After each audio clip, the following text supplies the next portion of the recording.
est vraiment dans l'époque coloniale. Israël, c'est un projet colonial, il faut le dire.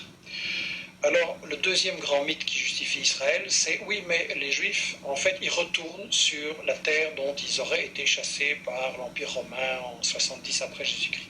Ça, c'est aussi un mythe total, parce que, en fait, j'ai interviewé dans ce livre l'historien Shlomo Sand, qui a lui-même interviewé les historiens, les archéologues israéliens, et tout le monde dit non, il n'y a pas eu d'exode, et donc il n'y a pas de retour.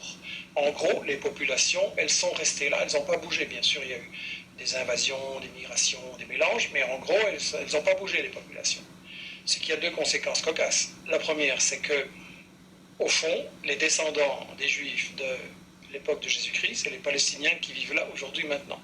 Et la deuxième conséquence, c'est que, alors, s'il n'y a jamais des gens qui sont partis, quels sont ces gens qui nous disent qu'ils reviennent? En fait, ce sont des convertis, des Européens de l'Est, de l'Ouest, des Maghrébins, qui se sont, à différents moments, pour différentes raisons, convertis à la religion juive. Et en fait, comme dit Shlomo Sand, le peuple juif, ça n'existe tout simplement pas. Il n'y a pas d'histoire commune, il n'y a pas de langue commune, il n'y a pas de culture commune, il y a juste une religion. Mais une religion, c'est pas un peuple. On ne parle pas de peuple chrétien, de peuple musulman, et donc pas de peuple juif non plus. Lors de ma première vidéo, je vous ai prouvé religieusement que les Juifs ne sont pas descendants des enfants d'Israël ou d'Israël. Pas plus que les enfants d'Israël sont des Juifs. Les historiens et les archéologues sont en accord pour dire que tout ce qui est de religion ou autre et qui n'apporte pas de preuves historiques ou archéologiques n'est pas une preuve en soi, un fait réel ou une réalité. Ce qui n'est pas totalement faux. Et donc, moi-même, à travers cette vidéo, je vais vous prouver, historiquement parlant, donc à travers l'histoire, ou archéologiquement parlant, que les Juifs ne sont pas descendants des enfants d'Israël, ou descendants d'Israël, ou que les enfants d'Israël ne sont pas des Juifs. Commençons par le commencement, et replaçons-nous dans l'histoire. À quelle période, ou de quelle manière, avons-nous eu connaissance du peuple d'Israël ou du supposé peuple juif? Vous et moi et la terre tout entière n'en ont pas eu la moindre connaissance, si ce n'est qu'à travers la religion, si ce n'est qu'à travers les textes religieux, de par les prophètes d'Israël, de par la période des prophètes d'Israël, dont Moïse et les enfants d'Israël en Égypte. Donc, il s'agit ici d'un récit et d'un fait religieux, et non d'un fait historique. L'historien Shlomo Sand, et professeur dans quelques universités à travers le monde, a démontré et prouvé clairement que le supposé peuple juif ni ne descend des enfants d'Israël et ni n'a vécu en Égypte durant les périodes prophétiques. Et ni n'a vécu en Égypte durant toutes les périodes prophétiques. Maintenant, voici les preuves sur leur supposé périple en Égypte antique, et voici les preuves concernant leur supposé royaume.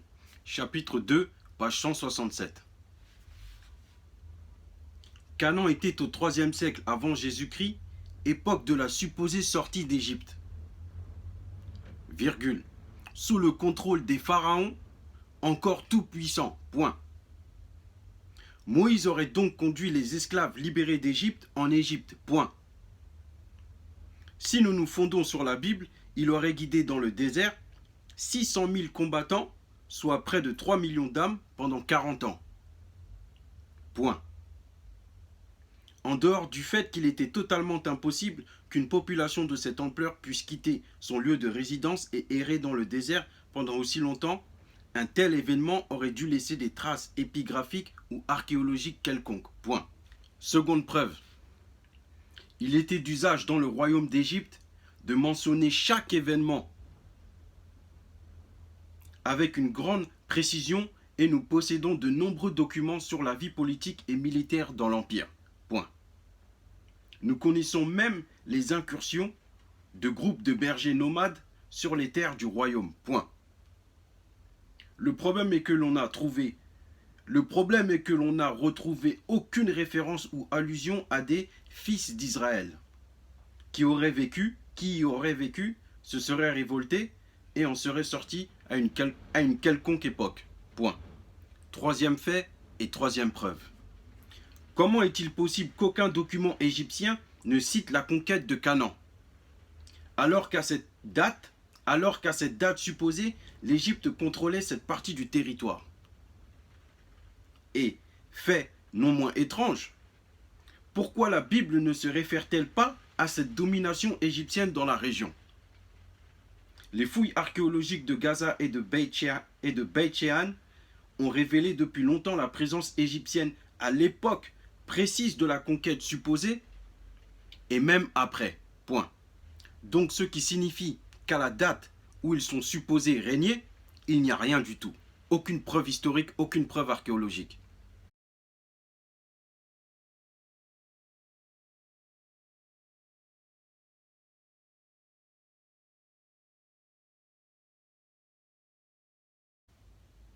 Lorsque l'on vérifie la chronologie des faits, les dates et les périodes du supposé royaume d'Israël unifié, à cette même période-là, l'on peut s'apercevoir que l'Égypte pharaonique dominait jusqu'en Syrie, voire jusqu'aux frontières de la Turquie.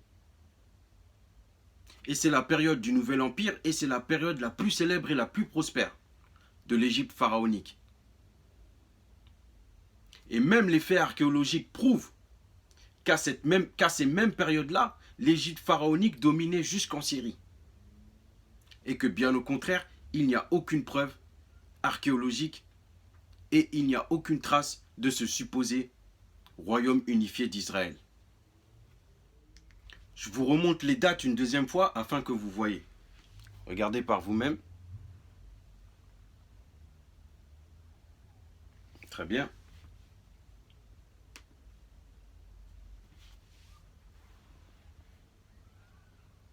Le Nouvel Empire couvre une période allant d'environ moins 1500 à moins 1000. Comme vous pouvez le voir ici. Deuxième phase. Maintenant, il est question de qui sont ces gens qui se réclament, qui se disent ou qui se réclament de ce soi-disant peuple juif. Chapitre 3, page 208. Voici ce qu'il est dit. Les Judéens de Judée, en revanche, comme Josephus Flavius, comme Joseph ne cesse de le répéter, n'étaient pas majoritairement des commerçants. Ils étaient attachés au travail des champs et à leurs terres sacrées. Or, donc, nous n'habitons pas un pays maritime, nous ne nous plaisons pas au commerce ni à la fréquentation des étrangers. Qui en résulte? Point. Nos villes sont bâties loin de la mer. La société judéenne comprenait bien des marchands. Des mercenaires et des élites politiques et culturelles, mais en nombre réduit. En tout cas, pas plus de 1/10 de la population totale. Donc, à travers ce paragraphe, on comprend que ceux qui se disent ou qui se réclament du supposé peuple juif de l'Antiquité sont tout simplement des Judéens de Judée qui ont toujours vécu là-bas. Sont tout simplement des Judéens ayant habité la Judée depuis toujours. Deuxième preuve, page 219. Au IIe siècle avant Jésus-Christ, les paysans utilisaient encore divers dialectes dérivés de l'hébreu ou de l'araméen. La majorité des commerçants communiquaient entre eux en grec. Et les élites gouvernementales et intellectuelles de Jérusalem parlaient et écrivaient principalement en araméen. Troisième et dernière preuve, page 217. Les Hasmonéens imposent le judaïsme à leurs voisins. S'il existe des indices témoignant d'un mouvement d'adhésion à la religion juive antérieur au remous causé par les guerres d'Alexandre, il semble probable que le grand tournant à l'origine de l'expansion du judaïsme se soit produit à la suite de sa fascinante rencontre historique avec l'hellénisme. Point. Qui sont les Hasmonéens? Les Hasmonéens sont une dynastie qui parvient au pouvoir en Judée au cours de la révolte des Maccabées. Donc voilà, c'est un peuple qui a toujours vécu. Les Hasmonéens sont les descendants des premiers Judéens. c'est un peuple qui a toujours vécu. Les Judéens, les Asmonéens, ce sont des peuples qui ont toujours vécu en Judée. Il n'y a pas de trace d'eux en Égypte antique. Troisième et dernière phase. Maintenant, il est question de qui sont ces gens qui se revendiquent appartenir à ce supposé peuple juif de l'époque moderne, c'est-à-dire à notre époque, aujourd'hui. Première preuve, chapitre 4, page 272. Et ici, il est question du peuple du Yémen de l'Antiquité. Page 272. De nombreux vestiges archéologiques ainsi qu'épigraphiques, découverts pour certains assez récemment, attestent de façon presque définitive que vers la fin du IVe siècle de l'ère chrétienne, l'empire himyarite abandonna le paganisme et embrassa le monothéisme, entre parenthèses juif, sans toutefois opter pour la religion chrétienne. Point. En 378, le roi Malik Karib Yuhamin fit construire des édifices sur lesquels sont gravées des dédicaces telles que, par la puissance de leur maître, maître des cieux, point. On y retrouve aussi l'expression maître des cieux et de la terre, ainsi que le terme Rahmanan, entre parenthèses miséricordieux ou le miséricordieux, fermez la parenthèse, point. L'utilisation de cet adjectif pour désigner Dieu était fréquente chez les Juifs, et dans le Talmud, il apparaît sous la forme de Rahmana. Point. Ce n'est que bien plus tard, au début du 7e siècle, que les musulmans se l'approprièrent comme l'une des appellations d'Allah. Point. Les chrétiens du monde arabe l'utilisèrent aussi, mais toujours en y adjoignant le nom du Fils et du Saint-Esprit. Point. Donc là, on a la preuve que les Yéménites de l'Antiquité, on a la preuve archéologique que les Yéménites de l'Antiquité se sont convertis au judaïsme. Il y a des inscriptions telles que le miséricordieux ou miséricordieux, et ce qui est tout à fait logique, car l'islam vient après le judaïsme. L'islam vient après le christianisme. Toujours la même page et toujours sur le Yémen. Si les chercheurs ont longtemps débattu du caractère de ce monothéisme pionnier, le débat fut plus ou moins tranché quand une inscription supplémentaire consacrée au fils de Malik Karib Yuhamin, écrite en hébreu et en himyarite, et dont l'auteur s'appelait Yehuda, fut dévoilée dans la ville de Beit el-Ashwal. Point. Elle contenait cette phrase en hébreu, écrit par Yehuda, que son souvenir soit béni, artisan de paix, Amen, suivi d'une autre en himyarite.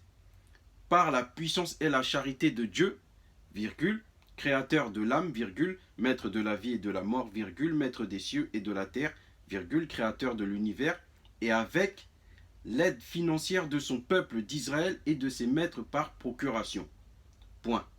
Même si l'on considère que cette inscription n'a pas été directement commandée par la dynastie royale, elle glorifie le roi en s'inspirant d'expressions courantes dans le judaïsme, et son auteur savait évidemment que le souverain en était un adepte. Point. Là, les preuves, elles sont claires. Il n'y a même pas à discuter. Deuxième preuve, page 284, chapitre 4. Page 284. Et là, il est question des Berbères. On ne connaît guère les intentions d'Ibn Khaldoun, le grand historien arabe du XIVe siècle, lorsqu'il se livrait à la description suivante. Deux points. Ouvrez les guillemets. Une partie des Berbères professait le judaïsme, religion qu'ils avaient reçue de leurs puissants voisins, les Israélites de la Syrie. Point. Parmi les Berbères juifs, on distinguait les Djeraouia, tribu qui habitait l'Orès et à laquelle appartenait la Caïna, femme qui fut tuée par les Arabes à l'époque des premières invasions, point.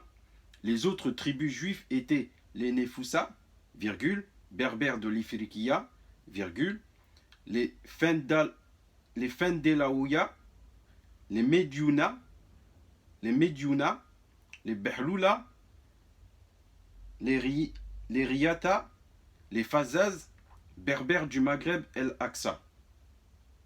Point. Donc toutes ces tribus berbères que Ibn Khaldoun vient de citer se sont toutes converties au judaïsme. Elles sont toutes déconverties. Page 291. Toujours avec les berbères et toujours dans la deuxième preuve. Pour confirmation. André Chouraki, virgule, chercheur et personnalité connue de culture franco-israélienne, virgule, né en Algérie, virgule, était moins préoccupé par la pureté de ses origines. Point. Ainsi, son livre sur les Juifs d'Afrique du Nord s'écarte-t-il de la ligne officielle de l'historiographie nationale et on peut y lire deux points. Mais tandis que les dernières communautés de berbères christianisés s'éteindront au XIIe siècle, virgule, le judaïsme en Afrique du Nord, conserva jusqu'à nos jours la fidélité de ses prosélytes. Le terme prosélyte, dans un langage moins soutenu, veut dire conversion, par la conversion, se convertir. De ces prosélytes autochtones, virgule, dont les descendants constituent près de la moitié de la communauté juive actuelle en Afrique du Nord. Point. Maintenant tout est clair. Chapitre 3, page 215. Troisième et dernière preuve. Les papyrus araméens d'Éléphantine dévoilent un phénomène semblable. Point. Là encore, les noms des parents sont égyptiens alors que les noms des enfants sont souvent hébraïques. Point. Là encore, les noms des parents sont égyptiens alors que les noms des enfants sont souvent hébraïques. Point. Dans ces cas-là, virgule, l'hypothèse de la conversion semble plus fondée parce que les immigrés judéens ne portaient pas de nom, parce que les immigrés judéens ne portaient pas des noms égyptiens. Point. En conclusion, les Juifs ne peuvent pas descendre des enfants d'Israël. En conclusion, les Juifs ne descendent pas des enfants d'Israël. L'islam ne s'est pas propagé par un peuple musulman. L'islam s'est propagé par des musulmans convertis à l'islam. Des fidèles. Et donc il y a eu plein d'utilités pour toute la communauté. L'élection, avant l'arrivée du point de vue musulman, l'élection des enfants d'Israël et pas des juifs. C'est pas pareil. Il y a une distinction. Mais bon, ça c'est des détails théologiques qu'il faut faire. C'est pas pareil. Les juifs ne sont pas tous issus de la descendance d'Israël. Lorsqu'à un Ashkénaze ou à un séfarade, que vous lui dites quelles sont tes origines et qu'il vous dit je suis russe d'origine juive, et que pour l'autre, le séfarade, que vous lui dites quelles sont tes origines et qu'il vous dit je suis tunisien d'origine juive ou je suis juif tunisien, alors dans ces conditions, je suis ivoirien d'origine musulmane, ou je suis sénégalais d'origine chrétienne, ou je suis français d'origine musulmane. Qu'est-ce que ça veut dire? Ça ne veut rien dire du tout. Ce sont des balivernes. Ça n'existe pas. Parce que ça ne veut rien dire. Il n'y a pas de peuple musulman, il n'y a pas de peuple chrétien, il n'y a pas de peuple juif. Ça n'existe pas. Je ne suis pas malien d'origine musulmane. Je suis malien. Mes origines sont maliennes. En conclusion, de l'Antiquité, en passant par l'époque judéo-chrétienne, jusqu'à nos jours, tous ceux qui se disent ou qui se réclament de ce soi-disant ou de ce supposé peuple juif ne sont que des convertis. Tout simplement parce que le peuple juif n'existe pas. Et qu'il ne descend point des enfants d'Israël. Et que ces convertis ne descendent pas des enfants d'Israël. Et que ni les Judéens ne descendent des enfants d'Israël.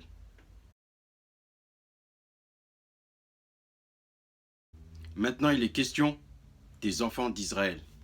Ce qui est un fait probant, c'est que les enfants d'Israël sont originaires d'Égypte et y ont toujours vécu.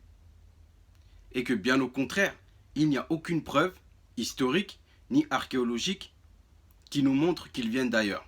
ou qui ont vécu ailleurs. Première preuve, sourate le récit, verset 4.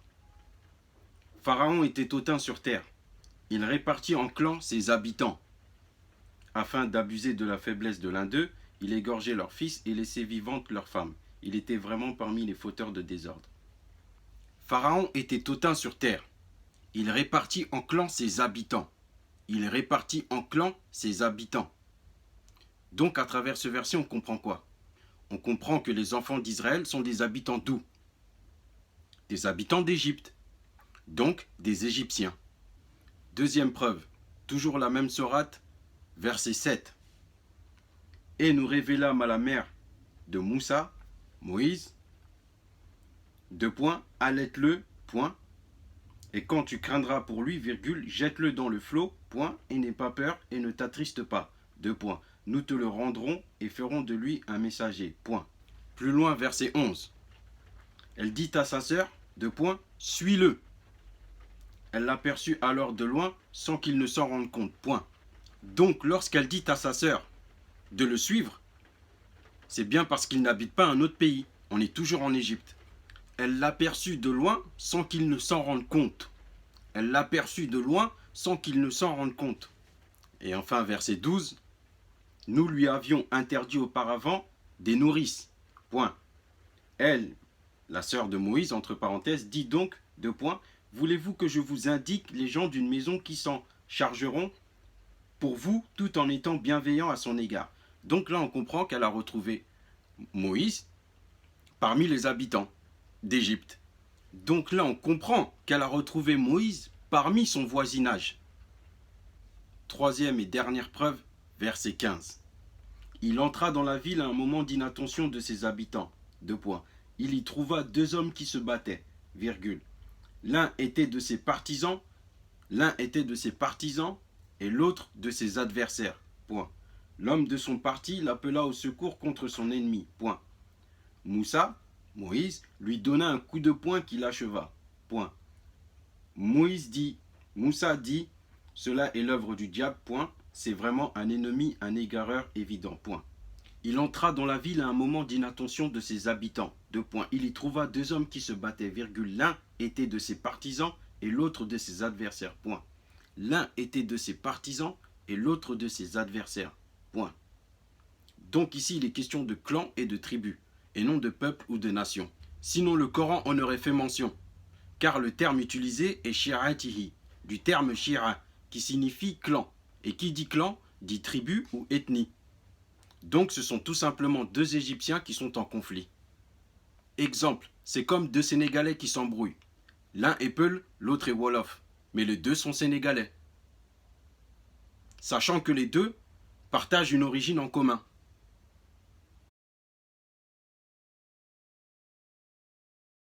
Les enfants d'Israël sont égyptiens.